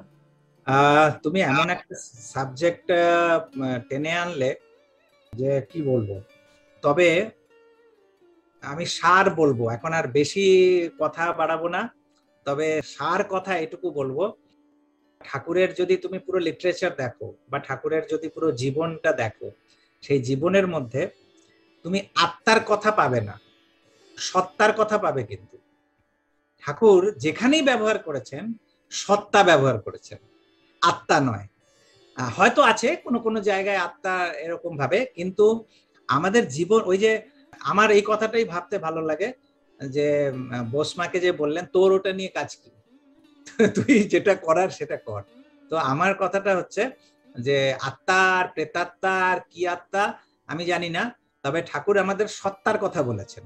সত্তাটা যদি, কারণ এই অবস্থায় ওই আবার বললাম যে স্থূল শরীর অবস্থায় যখন আমি আছি, আমি কিন্তু ওই সূক্ষ্ম অবস্থায় কি হতে পারে সেটা নিয়ে কোনো ধারণাও করতে পারবো না, কারণ ওই সূক্ষ্ম অবস্থার ধারণা করতে গেলে কোনো না কোনো ফর্মে এই শরীর থেকে লয় পেতে হবে, বা যে কোনো হোক, সে যেভাবেই হোক, হয়তো শরীর রেখেও শরীর থেকে লয় পাওয়া যায়। এইরকম অনেক রকম আমরা জানি, অনুভূতি আছে যে মানুষ শরীর ছেড়ে দিয়ে, তার মানে হচ্ছে যে এই শরীরটা ছেড়ে দিয়ে সেই অবস্থার কথা ভাবা, আবার শরীরে আসা, এই মেকানিজমটা। তো এই মেকানিজম এগুলো সবগুলো কিন্তু একটা স্কিল। আমি মনে করি যে যেরকম কুমোর ইয়ে বানাতে পারে, কামার একটা জিনিস বানাতে পারে, বা কার্পেন্টার যারা এই বিভিন্ন রকম যারা করে, এক একটা জিনিসে এক্সপার্ট বলা হয়, এক একটা ইয়েতে স্কিলে, সে এটা পারে, সে ওটা পারে। আমার কথাটা হচ্ছে এটাও একটা স্কিল, যে সাধন পথের এই স্কিলগুলো। তবে আমি একটা জিনিস যেটা ঠাকুরের বিভিন্ন কথাও বুঝি, এই স্কিল লাভের জন্য যদি কেউ যদি এই পথে এগোয় তাহলে বিকৃতি লাভ করে, কারণ সেটা বিকৃতই করে দেয় মস্তিষ্ক। আমি বহু মানুষের সাথে আমার ইন্টারাকশন আছে, আমার খুব কাছের মানুষ যারা, তাদের এক্সপিরিয়েন্সেস গুলো জানি। অনেকে এই যে প্ল্যানচেট টাইপ অফ জিনিস যে এইগুলো ব্যাপারগুলো করে, এইগুলো অ্যাকচুয়ালি কি হয়, এটা দুটোর জন্যই ফ্যাটাল। একটা হচ্ছে যেই সোলকে তুমি একটা, সে একটা ফাইনার জগতে আছে, সেটা নিয়ে যদি তখন তুমি টানা হেচড়া করছো, তুমি কিন্তু টানা হেচড়া করছো কি উদ্দেশ্যে? একমাত্র তৃপ্ত হতে পারে সেই সোল যদি তার ডিসইন্টিগ্রেটেড স্ক্যাটার্ড মলিকুলস গুলো সেটা যদি কেউ গুছিয়ে দেয়। আমার ঘর অগুছানো আছে, কেউ এসে আরো অগুছিয়ে দিল, বা এসে তুল কালাম ধাম ধুম করে একদম ধামাল মাচিয়ে দিল, আমার কিন্তু আত্মা তৃপ্ত হবে না। আমার ঘর অগুছানো, তথাপি ওই অগুছানো ঘরেও এসে যদি কেউ লাফালাফি করে আরো অগুছিয়ে দিল, আমার কিন্তু মনটা শান্তি পাবে না। কিন্তু আমার ঘর অগুছানো, কেউ একজন আসলো, এসে ঘরগুলোকে খুব সুন্দরভাবে সাজিয়ে দিল, আমার আত্মা কিন্তু তৃপ্ত হবে। সেরকমই একটা সোল যেটা ফ্লোট করছে, যেরকম ভাবেই হোক, সেটা কিন্তু অতৃপ্ত সোল, তাই ফ্লোট করছে, সে একটা জায়গা পাচ্ছে না, সে স্থান পাচ্ছে না। সেই জায়গায় through maybe planchette, through anything, তাকে যখনই কেউ টানা হেচড়া করছে যে ওইভাবে, তার মানে এটা very painful, that body, that finer body, এটা ভেরি পেইনফুল। আর তার কারণটা হচ্ছে এই কারণে, কেননা তার বিবর্তনের পথে কিছু করছে না, তার উদ্দেশ্য হচ্ছে হয়তো কিছু জানবো বা হয়তো কিছু করবো, এই ধরনের একটা কিউরিওসিটি। আর ওইটাকে যেরকম প্রভাবিত করে, ঠিক সেম ভাবে যদি সত্যি সত্যি ঠিক ভাবে হয়, তাহলে যে মিডিয়াম হয়, সেই মিডিয়ামেরও আয়ু ক্ষয় হয়, এটা তো একটা কথা, আয়ু ক্ষয় হয়, তার সাথে সাথে বিকৃত মাথা ইয়ে হয়ে যেতে পারে, পাগল হয়ে যেতে পারে। কারণ ওই যে রিঅ্যাডজাস্টমেন্ট হয়, তো সেটা কি হয় যে তোমার শরীরের উপরে যে প্রভাবটা পড়ছে, এটা লাইক দ্যাট কি একটা মানুষ ট্রেনে যাচ্ছিল, মোশনে যাচ্ছিল, তাকে হঠাৎ করে লাফ দিতে বলা হলো, আর তাতে কি হলো, এই যে মোশন, শরীরটা মোশনে আছে, আর যেই নামলো তাকে গ্র্যাভিটেশনাল ফোর্স তাকে হাঁটতে দিচ্ছে না, স্ট্যাটিক করে দিচ্ছে। এই যে দুটোর মধ্যে যে দ্বন্দ্ব সৃষ্টি হলো, সে ফল করলো, সে হাড় গোড় ভেঙে গেল, কোল্যাপস করলো।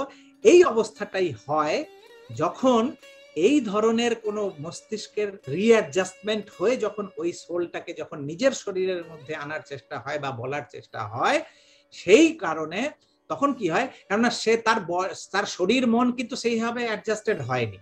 অথচ ওই এমন একটা জিনিস যে উইদাউট এনি ওয়ার্ম আপ কাউকে যদি তুমি নামিয়ে দাও হঠাৎ করে 45 মিনিটের একটা ফুটবল ম্যাচের মধ্যে, হার্ট অ্যাটাক হয়ে যেতে পারে। সেই জন্য অলওয়েজ গ্রেট প্লেয়াররা তারা ওই 45 মিনিট দৌড়ানোর আগে আধা ঘন্টা স্প্রিন্টিং করে, তখন দৌড়ায়, এসব করে টোরে গাটা একটু গরম করে নিল, তারপরে গিয়ে ওইখানে পৌঁছাবে।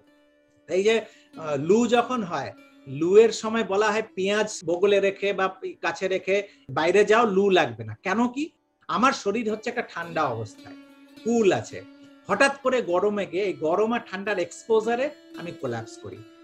অনিয়নটা কি করে, এটা আমি এটা তো বুঝতে পারি আমরা যে অনিয়নের কি খারাপ প্রভাব পড়ে যখন ওটা ভিতরে খাই, কেননা বাইরেই ওটা শরীরে রাখলে শরীরের তাপ বৃদ্ধি করে, এই টেম্পারেচারটাকে বাড়িয়ে দেয়। তাতে কি হয়, এই টেম্পারেচার বাইরে বেড়ে যায় যখন, তখন ওই বাইরের বাড়া টেম্পারেচারে এক্সপোজারটা হয় না, সেটা মোটামুটি কম্প্যাটেবল হয়ে যায়, আমরা তখন অসুস্থ হই না। ঠিক এরকম সাধন ভোজনের পথটাও ঠাকুর বললেন যে এই ধরনের উপলব্ধি, আত্মা, পরাত্মা, প্রেতাত্মা, এইসব কিছু যদি সহজ ওই সত্তার পথে, ঠাকুর বলছেন ওই যে সত্তার খোরাক, ওই সচ্চিতানন্দের পথে যেরম যেরম ভাবে ওই অসৎ নিরোধী সতহী হয়ে ধর্ম ধারণ করে, আদর্শকে দীক্ষা নিয়ে, অনুরাগ নিয়ে, বৃত্তি নিয়ন্ত্রণ নিয়ে, এই সমস্ত কিছু ধৃতি প্রণিধান এইসব এইরকম ভাবে যদি পথে যদি একটা প্রসেস আছে, সেই প্রসেসে যদি এগোই, তাহলে ওই আত্মা, প্রেতাত্মা সবকিছু যা যা যখন যখন যেমন যেমন ভাবে আসার সেই অনুভূতিও হবে, সেই ব্যক্তও হবে। কিন্তু জাস্ট একটা জানার লোভে কি ওটা কিরম ভাবে হয় এটা করি, এই পথে যদি এগোই, এটা কিন্তু এক ধরনের ডেডলি হয়ে যেতে পারে, ফ্যাটাল হয়ে যেতে পারে। ওই জন্য ঠাকুরের সমস্ত সাহিত্য জুড়ে যদি তুমি দেখো, সত্তা সত্তার সত্তা, কোনো জায়গায় আত্মা আত্মা আত্মার ব্যাপারই নাই। আর এই সত্তামুখী যদি চলন হয়, তখন দেখা যাবে যে আত্মার যেখানে যা তার কালমিনেশন যেটাকে বলা হয় প্রাপ্তি, সেটা হয়েই যায়, সেটা কোনো ব্যাপার না। সেই জন্য আমার মনে হয় যে সত্তামুখী চলনের যে ব্যাপারগুলো, সেটার সাথেই স্ট্রিক্ট থাকা উচিত। ঠাকুর যেরকম ভাবে বলেছেন, জীবন বৃদ্ধির পথে সাধন ভজন, পূজা আরাধনা, মেডিটেশন, যজন যা যা যেরম যেরম ভাবে বলা করা, সেগুলোকে রিগোরাসলি করে যেতে হয় ঠিক ঠিক ভাবে। তারপরে এগুলো সবকিছু হচ্ছে সত্তার খোরাক। সত্তাটাকে যদি সমৃদ্ধ করে নিয়ে যাই, তাহলে দেখা যাবে সমস্ত কিছু নিয়ে গিয়ে, কেননা আত্মা কোনো কিছু বিচ্ছিন্ন জিনিস নয়, এই সমস্ত কিছু নিয়েই তো আত্মা, এই সমস্ত কিছু নিয়ে, এটা কোনো আলাদা কোনো কিছু ব্যাপার না। তো এইগুলোকে যদি ঠিক রাখি, তাহলে ওই শুদ্ধ অবস্থায়, এই সমস্ত কিছুই শুদ্ধ অবস্থাটাকে বলা হয় আত্মা। সোজা কথা, যে এই আত্মাটা যখন এই সমস্ত নানা রকমের সাংসারিক জিনিসগুলো নিয়ে পড়লো, হয়ে গেল সত্তা। তাহলে আমি সত্তা আছি, আমি ওই শুদ্ধ জিনিসটা নিয়ে ভাবলে তো চলবে না, আমাকে এই সত্তা মানে আমার সমস্ত সাংসারিক যে মায়া মোহ বন্ধন, এই সমস্ত কিছু, এটা নিয়ে ভাবনা চিন্তা করে আমাকে এগোতে হবে। তারপরে গিয়ে শুদ্ধ অবস্থায় যখন পৌঁছাবো, তখন হলো আত্মা। তো আত্মা ইটস এ পিওর থিং। হ্যাঁ, অমিয় খুব সহজ করে বুঝলাম আত্মা সত্তার বিষয়টা। যাই হোক, এই প্রশ্নটা মাথার মধ্যে আসছিল, যাই হোক প্রশ্নটা করার পরে এত এত আরো অন্যদিকে কথাটাকে এত সুন্দর করে বিশ্লেষণ হলো। একটা চ্যাট বক্সে একটা প্রশ্ন করেছিলেন, সেখানে প্রশ্নটা হচ্ছে যে ভাইব্রেশনে যে নামের মাধ্যমে যে এই যে ভাইব্রেশন, আমাদের যে আপনি যে ভাইব্রেশন নিয়ে যে কথাটা বলছিলেন যে এক্টোপ্লাজমিক বডির ক্ষেত্রে, তো এই যে নামের মাধ্যমে এই যে ভাইব্রেশন ক্রিয়েট করা কি সম্ভব হয়? বা দেখে থাকি যে ভাইব্রেশনের একটা কথা, যে এক্সটার্নালি ভাইব্রেট করা হয় বিভিন্ন প্রসিডিওরে, তো সেখানে নামের মধ্যে দিয়ে আমরা কতটুকু ভাইব্রেট করতে পারি, এটা একজন প্রশ্ন করেছেন চ্যাট বক্সে। এটা ওই একই ব্যাপার, যেটা একটা শব্দে উত্তর হ্যাঁ করা যায়, শেষ হয়ে গেল। তবে যদি আরো কথা, তো সেই ওই একই রেজোনেন্স যেটা বললাম, আমাদের যে বীজ মন্ত্রটা, যেই বীজ মন্ত্রটা আমরা, এটা ধুনাত্মক, আর এই মন্ত্রটা ধুনাত্মক মন্ত্র, এটাকে বলা হচ্ছে যে সৃষ্টি। এবার এই ব্যাপারগুলো তো যতই যাই বলি না কেন, সবগুলোই হচ্ছে, এগুলো শোনা ঠাকুরের আলাপ আলোচনায় বা বিভিন্ন মানুষের এই কথাগুলোতে যা যা হয়ে উঠে এসছে। তবে এই যে বীজ মন্ত্রটা, এটা হচ্ছে আদি মন্ত্র। আদি বীজ নাম মানে হচ্ছে যে যেটা মূল, যেখান থেকে আমি আসলাম, সেই প্রথম জায়গাটা। তো সেটার তো একটা ভাইব্রেশন আছে। ওই বাইবেলের যেই কথাটা, যেটা ঠাকুরও অনেকবার বলতেন, যে in the beginning there is word, word is with God, God is word. তাহলে দেখা যাচ্ছে যে প্রথমে সে শব্দই ছিল। এই শব্দটা তার মানে ভাইব্রেশন, সেটার এক স্পন্দন, সেটা আস্তে আস্তে স্পন্দিত হয়ে হয়ে স্থূল রূপ নিতে শুরু করলো, বিভিন্ন রকম ভাবে কনসলিডেট করলো, অন্যান্য রকম অনেক কিছু হলো। এই মূল যে ভাইব্রেশনটা, স্পন্দনটা, সেই স্পন্দনের যে মেকানিজম, তার সমস্ত যে বাংলায় কি শব্দ বলবো মেকানিজমকে, মরকোচ একটা শব্দ যেটা ঠাকুর ব্যবহার করেছেন, এই সমস্ত মরকোচ সৃষ্টির যে সমস্ত মরকচের একটা পয়েন্ট, সেটা হচ্ছে এই বীজ মন্ত্রের মধ্যে, স্পন্দনের মধ্যে আছে। একটা বলি যে কোনো জিনিসের মধ্যে স্পিরিট ম্যাটার যে কথাটা, চেতন আর জড়, ঠাকুর তো বলতেন সবই কিছু স্পিরিট বলো বা সবকিছুই জড় বলো। তো প্রত্যেকটা জিনিসের মধ্যে লাইফ আছে। ঠাকুর বলছেন জীবন মানে প্রত্যেকটা জীবন স্থূল অবস্থায়, সেই স্থূল অবস্থার যে পেছনের অবস্থাটা সেটাই হচ্ছে স্পিরিট। তো দুটোই একই। যেরকম বরফ, এটা হচ্ছে স্থূল, তার আগের অবস্থাটা কি? জল। তো বরফের স্পিরিটটা কি? জল। এবার জলের আগের অবস্থাটা কি? তাহলে ভেপার, বাষ্প, গ্যাস। তাহলে ওই জলের স্পিরিটটা কি? জলের স্পিরিট হচ্ছে ভেপার। তো এইরকম ভাবে যদি এই স্থূল থেকে পেছনে যাই, আস্তে আস্তে রিভার্স যাচ্ছি, এই রিভার্স যেতে যেতে যেতে যেতে এর পেছনের স্পিরিটটা কি? এর পেছনে, তাহলে প্রত্যেকটা জিনিসই আরেকটা জিনিসের স্পিরিট। কিন্তু ভেবে দেখেছো কখনো যে আমি যেটাকে জড় বলছি, সেই জড়টাও কিন্তু আরেকটা অবস্থার স্পিরিট সেটা? তো ঠাকুর যে বলছেন যে সমস্ত কিছুই স্পিরিট বা সমস্ত কিছুই জড়, এটা কতটা সত্য? তাহলে এটা এই যে পেছনে যেতে থাকলে এটার স্পিরিট, এই করতে করতে করতে করতে যখন ওই মূল জায়গা, সেই মূল জায়গার যে মেকানিজম, এই যে আমরা বীজ মন্ত্রটা তার মধ্যে আছে, এই সমস্ত কিছুর মেকানিজম এটাতে আছে। আর লাইফ মানে ঠাকুর বলছেন, লাইফ মানে কি? যুক্ত আর বিযুক্ত হবার ভাব যাহাতেই আছে সেটাই হচ্ছে জীবন। মানে একটা কিছুর সাথে যুক্ত হচ্ছে আবার বিযুক্ত হচ্ছে।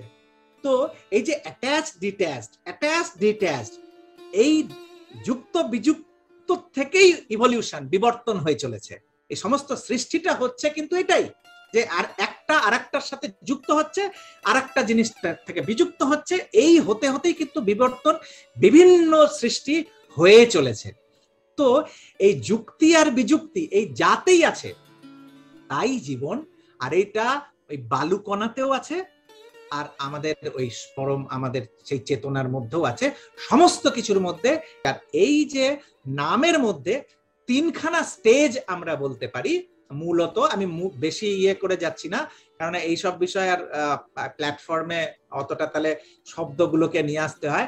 বাট তিনটে অবস্থা, একটা হচ্ছে যুক্তি, অ্যাটাচ হলো, একটা ডিট্যাচড হলো, আর এই অ্যাটাচ আর ডিট্যাচ হওয়ার যে মাঝখানের অবস্থাটা, সেটা সেসেশন, থাকা। তাহলে এই তিনখানা অবস্থা দিয়ে এই মেকানিজমে চলছে কিন্তু এই ভাইব্রেশনটা, আমাদের যে বীজ মন্ত্রের ভাইব্রেশনটা এই তিনটে পয়েন্টে চলছে। একটা ইনগোয়িং, একটা হচ্ছে আউটগোয়িং, তার মানে এই যুক্ত, আর একটা বিযুক্ত।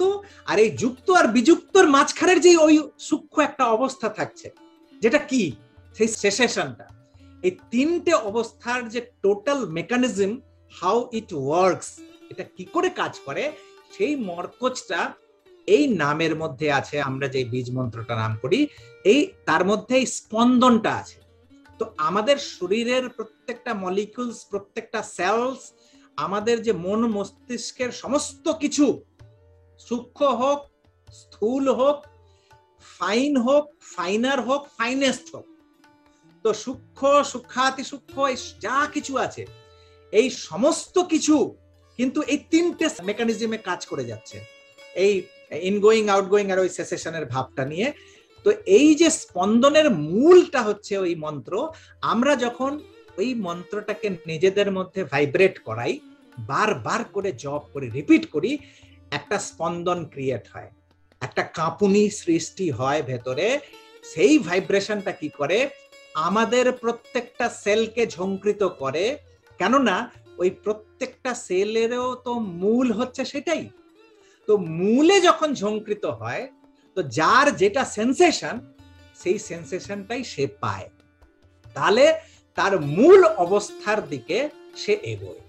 তো এই নামটার উচ্চারণে বিশেষ করে আমাদের যে ফিজিক্যাল মলিকিউলস গুলো, পার্টিকেলস গুলো যা যা আছে, সাইকোফিজিক্যাল আর কি আমি বলবো, তো সেইগুলো রিঅ্যাডজাস্টেড হয়। কিন্তু এই রিঅ্যাডজাস্টেড হবে কি করে, কোথায়? নিউক্লিয়াস কেন্দ্র না থাকলে হয় না।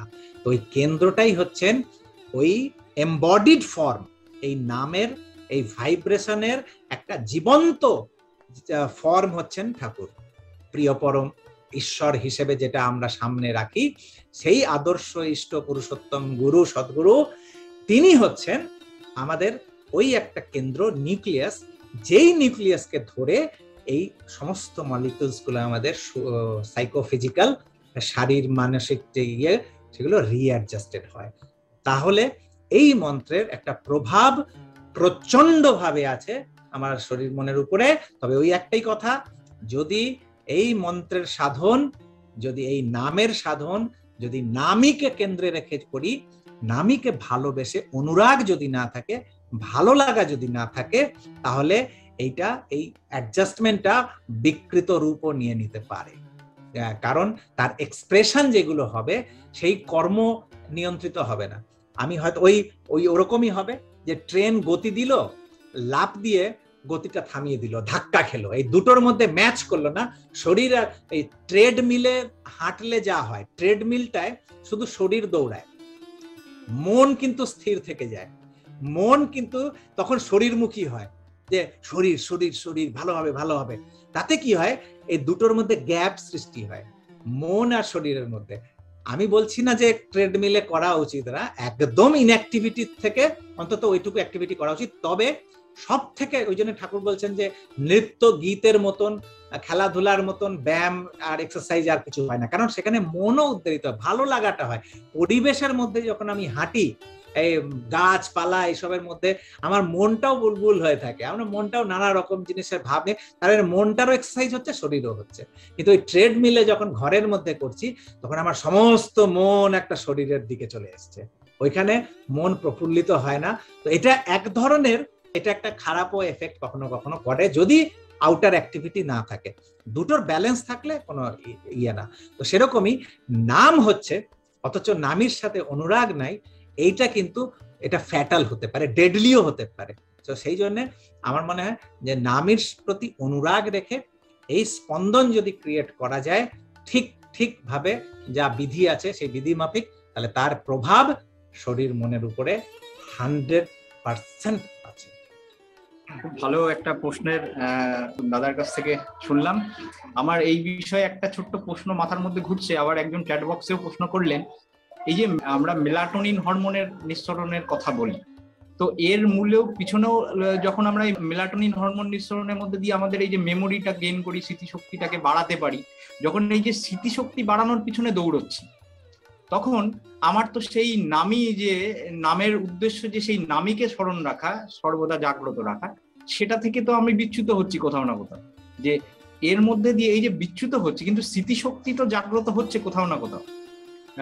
এই বিষয়টা যে স্মৃতিশক্তি জাগ্রত করা আর নামীকে আমার মধ্যে জাগ্রত করা, এই যে যারা ঠাকুরকে নিয়ে, মানে যারা ঠাকুরের দীক্ষা নেননি, তারা এই নামের বিষয়টা জানে না। তারা মেডিটেশন করেন ঠিকই, তাদের মেডিটেশনের উদ্দেশ্য একটাই থাকে যে স্মৃতিশক্তিকে কি করে জাগ্রত করতে পারি, আরো বাড়াতে পারি, মেমোরি গেইন করতে পারি। কিন্তু যারা আমরা ঠাকুরকে নিয়ে যে নামের কথা ঠাকুর বললেন, সেখানে মেমোরি গেইনটা মুখ্য হওয়ার থেকে ঠাকুর কি বলছেন, যে এই যে নামীকে স্মরণ করা বা জাগ্রত রাখা, এই বিষয়টা, তাহলে ফারাকটা যে হয়ে যাচ্ছে একটা, যে এই যে মেলাটোনিন হরমোন নিঃসরণের ব্যাপারটা নিয়েও তো অনেকে চিন্তা ভাবনা করে। সেখানেও প্রশ্নটা আমার এখানে, যে এই যে দুটোর মধ্যে ফারাক থেকে যাচ্ছে, আপনি যদিও বললেন এই বিষয়টা নিয়ে, তবুও আর একটা প্রশ্ন আসছে, যে এই যে ফারাকটা থেকে যাচ্ছে, যে যারা করছে না বা যারা জানে না, ঠাকুরের এই নামটা পায়নি, তাদের ক্ষেত্রে কি খুব ক্ষতি হচ্ছে? বা এই যে তারা যে এই যে স্মৃতিশক্তি মেলাটোনিনের জন্য পিছনে দৌড়চ্ছে, এই ব্যাপারটা আমার একটু জানতে ইচ্ছে করছে। খুব ভালো কথা, ভালো প্রশ্ন। এটা আমি ভাবিনি, তবে তুমি এই জিনিসটা রাখলে, এই কথাটা আমার এই বিষয়ে একটা উদাহরণ মনে পড়ছে, একটা এক্সাম্পল আমরা ভাবতে পারি।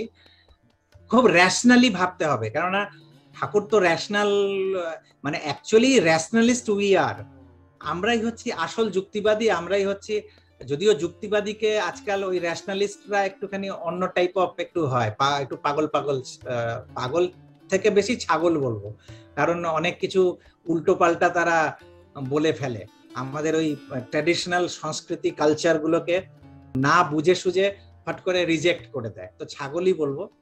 তবে আমরা সব থেকে বেশি র্যাশনালিস্ট, আর আমাকে ঠাকুর ভাবতেও তাই শিখিয়েছেন। তো আমার মনে হয় যে কর্ণের ব্যাপারটা যদি বুঝি, কর্ণের জীবনে মহাভারতে, তো তিনি তো তাই ছিলেন না, তার বিদ্যা সর্ববিদ্যা বিশারদ সবকিছু ছিলেন। তো তার একটা অভিশাপ ছিল, লাস্ট যখন তার প্রয়োজন হবে ভুলে যাবেন, তিনি সব গত। এই যে ভুলে যাওয়াটা কেন হয়, এটা কি কোনো এমন একটা মেকানিজম যে ছু মন্তর এরকম বললাম আর ভুলে গেল? এটা কি হতে পারে কখনো? তো হয়তো সাহিত্যে ওরকম ভাবে সিনেম্যাটিক করার জন্য একটা গল্পে যখন লেখা হয় তখন অনেক রকম অলংকারিক এসব গল্প ফাঁদা হয়। তবে তিনি তো ভুলেছিলেন, কেননা তার ওরকম মৃত্যু হলো কেন? তার মানে তিনি তার বিদ্যার থেকে বিস্মৃত হয়েছিলেন। ঠাকুর বলছেন অবসেশন, অভিভূতি। যে কোনো একটা সময় মানুষ অভিভূত হলে তখন ওই অভিভূতির কপাট যখন এসে যায় সামনে, তখন ডিসিশন গুলো ভুল নিয়ে ফেলে। কি করা উচিত, এটা করা উচিত, ফট করে ওটা করে ফেললো। এটা কখন হয়? যখন ওই মেকানিক্যাল পার্টটা থাকে, শুধু ভালো লাগাটা থাকে না। একটা গরু, তাকে 100 বার যদি বাঘ তাড়া করে, সে হয় পালাবে নয় মরে যাবে। তার কোনো রকমের সারা জীবনের কোনো বিদ্যা তাকে বাঁচাতে পারেনি, সে মরেইছে, আর বা পালিয়ে হয়তো বেঁচে গেছে, আর কিচ্ছু করতে পারেনি। কিন্তু সেই গরুর বাচ্চাকে যখন অ্যাটাক করলো সেই বাঘ, তখন দেখা গেল সে সর্বশক্তি সর্ববুদ্ধি দিয়ে সেই বাঘের উপরে এমন ঝাঁপালো, সে বাঘটাকে ইনজর্ড করলো, বাঘটা পালালো, তার সন্তানকে রক্ষা করলো। এটা আমরা ন্যাশনাল জিওগ্রাফিতে দেখেছি, যে ভিডিওটা খুব পপুলার হয়েছিল বহু আগে, আমি এটা কথা বলছি। তো কথাটা হচ্ছে যে ওই একই গরু, তার তো সবকিছুই ছিল, তার যদি ছিল না তাহলে সে বাঘটার সাথে লড়লো কি করে? কিন্তু পারছিল না, কারণ তার শুধু নিজের জন্য ব্যাপারটা ছিল, সেলফিশ একটা ভেঞ্চার ছিল। যেই তার জীবনের বাইরে একটা অবজেক্ট ভালো লাগা, সে কেমন ভালো লাগা, নিজের সত্তার থেকেও বেশি ভালো লাগার একটা জিনিস আসলো, তখন সমস্ত যুক্তি, সমস্ত তর্ক, সমস্ত রিজনিং, সমস্ত জাজমেন্ট, সমস্ত শক্তি তার একাগ্র হয়ে কি করতে হবে ঠিক টু দ্য পয়েন্ট করে বসলো। তো সেইখানটায় কথাটা হচ্ছে যে এই রকম, আমি বলছি না যে হতে পারে না, হতে পারে। একটা জিনিস যদি আমি মেকানিক্যালি চেষ্টা করি, স্মৃতি টু সাম এক্সটেন্ট জাগ্রত হতে পারে, অনেক কিছু জ্ঞান বিদ্যা হতে পারে, তবে ওইরকমই হবে যে খুব স্মৃতিধর হয়ে প্রচন্ড মেমোরি পাওয়ার বাড়িয়ে, আর আইসিএস পরীক্ষায়, মানে এখন সিভিল সার্ভিসেস, ইউপিএসসি বা যা পরীক্ষা হয় ইন্ডিয়ান সিভিল সার্ভিসেস, সো ওই আইসিএস এর পরীক্ষা দিয়ে আমি টপ হয়ে গেলাম, আমি বিউরোক্রেটের টপ হয়ে গেলাম, আর একটা টপ পোস্টে আমি চলে গেলাম। তারপরে শেষ বয়সে এমন একটা কাণ্ড বাঁধালাম, 1 to 4 4 to 1 হয়েই হোক আর যেরকম করে হোক, শেষ বয়সে গিয়ে সমস্ত অ্যাচিভমেন্ট সব শেষ হয়ে গেল। তো এই কর্ণের মতন অবস্থা হয়। সেই স্মৃতি নিয়ে, সেইটা যদি সার্থক না হলো, সেই স্মৃতিটা যদি একটা প্রিয় পরম যদি জীবনে না থাকে, লাভ সেন্টার, যাকে ভালোবেসে জীবনটাকে উৎসর্গ করা, ये जिंदगी उसी की है जो किसी का हो गया प्यार ही में खो गया। এই কথাটা আমার বাবা খুব ভালোবাসতেন এই গানটাকে। বাবা সাধারণত সিনেমা টিনেমা ওগুলো অত বেশি দেখতেন না, তবে একটা কোনো কিছু যেটার সাথে ঠাকুরের ব্যাপারটা মিলিয়ে নিতে পারছেন, সেটা বাবা খুব ভালো লেগে যেত। তো এটা ছোটবেলার থেকে বাবার মুখে শুনে এসেছি, ये जिंदगी उसी की है जो किसी का हो गया प्यार ही में खो गया। এই জীবনটা হচ্ছে তারই, যে কারোর হয়ে গেল আর সেই ভালোবাসায় হারিয়ে গেল। তো আমার কথাটা হচ্ছে যে জীবনের যে আদি সম্বেগ, যে সুরত, সেই সু মানে সেই সুতে রতি, সেই রত হওয়া, এই লিবিডোটা কোনো না কোনো স্তরে কোথাও না কোথাও মানুষ নিজেকে হারিয়ে ফেলতে চায়, নিজেকে বিলিয়ে দিতে চায়। আর এই হারিয়ে যাওয়া, বিলিয়ে দেওয়ার যে পয়েন্টগুলো হয়, সেইটা হয়তো কারোর বউয়ের কাছে হারিয়ে দিতে চায়, নিজেকে বিলিয়ে দিতে চায়, কাউ বউয়ের কাছে, কেউ পয়সা কড়ি, টাকা কড়ি, এইসব ধন দৌলত এই কিছুতে, কেউ পড়াশোনা যে খুব বড় ডিগ্রি হবে এই হবে ওটাতে হারিয়ে দিতে চায়, কেউ দেশকে একদম সেবা দেবো, দেশকে একদম এই করব, দেশের বড় আমি একটা দেশভক্ত হয়ে উঠবো, এইসব করে বিভিন্ন রকম ভাবে মানুষ নিজেকে বিলিয়ে দিতে চায় জীবনটায়। কিন্তু at the end of the day যখন ওই বিলানোটা হয়ে যায় তখন ভাবে যে ফাঁকা, সেই ফাঁকাই থেকে গেলাম, পূর্ণতা পেলাম না। যতক্ষণ না সেই পূর্ণে বিলাচ্ছি, অপূর্ণে বিলালে অপূর্ণই থেকে যায় মানুষ। সেই পূর্ণতার খোঁজে যখন যে মুহূর্তে পূর্ণ তুমি, সে মুহূর্তে কিছু তব নাই, তাই তুমি পবিত্র সদাই। তো সেই পূর্ণে যখন বিলাবো তখন একমাত্র মুক্তি, তখন একমাত্র লিবার্টি। আর এই যে মুক্তি, এই যে কিছু তব নাই, তার মানে সব তোমার। ये जिंदगी उसी की है जो किसी का हो गया प्यार ही में खो गया। তোমাকে দিলাম, সবকিছু তোমার। এই যে রিক্ততা, এই রিক্ততাটা যতক্ষণ না পূর্ণ সামনে থাকবে, পূর্ণের প্রতি যদি না বিলাই, আর এই অপূর্ণ যেখানে যেখানে জীবনের যে যে অপূর্ণ জায়গাগুলো আছে, সেই অপূর্ণ, সে মানুষ হোক, কোনো তথ্য হোক, কোনো তত্ত্ব হোক, কোনো ব্যাপার হোক, সেই অপূর্ণগুলোতে যদি জীবন উৎসর্গ করি, জীবন বিলিয়ে দিই, তাহলে ওই যেই ফাঁকাকে সেই ফাঁকাই থেকে যাব, যেই তৃষ্ণার্থ সেই তৃষ্ণার্থ থেকে যাব, জীবনে কখনো তৃপ্তি আসবে না।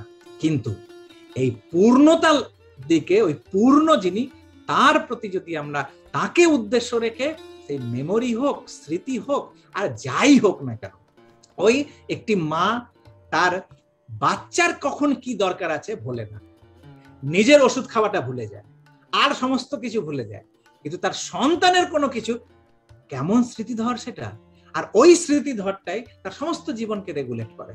আর সেই জন্য সেই মাতৃত্বর থেকে বড় একটা ভালো লাগা তার আর কিছু হয় না। ওই একটা মা ডাক শোনার জন্য সে সমস্ত জীবন উৎসর্গ করে দিতে পারে। তো এই যে একটা প্রাপ্তি, এই যে একটা অ্যাচিভমেন্ট, এটা অ্যাটেনমেন্ট, এর চেয়ে বড় আমার মনে হয় স্যাটিসফ্যাকশনের একটা জায়গা একটা মানুষের জীবনে হতে পারে না। আর বোঝে প্রাণ বোঝে যার হয়, সে তো তার কাছে সমস্ত পৃথিবী ভুল মনে হয়, সমস্ত পৃথিবী। লোকে তাকে পাগল বলে, যে পাগলের মতন, এটা ভালো লাগছে না তোর, এটা ভালো লাগছে না তোর, এটা এর দিকে চাহিদা নাই। কিন্তু ওই হাম হো গে তেরে প্যার মে পাগল, তো এই ব্যাপারটাই হয়।